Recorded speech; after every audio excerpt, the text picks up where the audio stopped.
السلام علیکم۔ گزشتہ 2 دنوں کے دوران سندھ کے مختلف علاقوں میں بادل آتے جاتے رہے، لیکن زیادہ تر مقامات پر موسم خشک رہا۔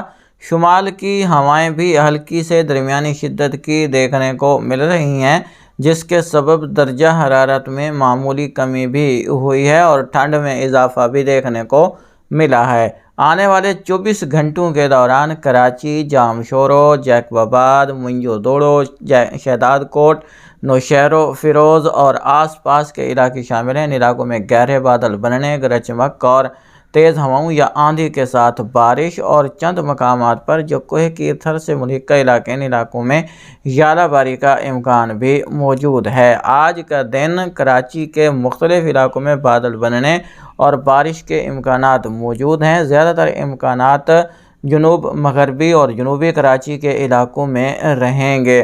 آنے والے دنوں میں یہ سسٹم کافی حد تک ختم ہو جائے گا، ایک بار پھر موسم خشک ہو جانے کی توقع ہے۔ باقی سندھ کے وسطی اور جو جنوبی علاقہ جات ہیں، ان علاقوں میں زیادہ تر مقامات پر فی الحال اگلے 24 گھنٹوں کے دوران بھی موسم خشک رہے گا۔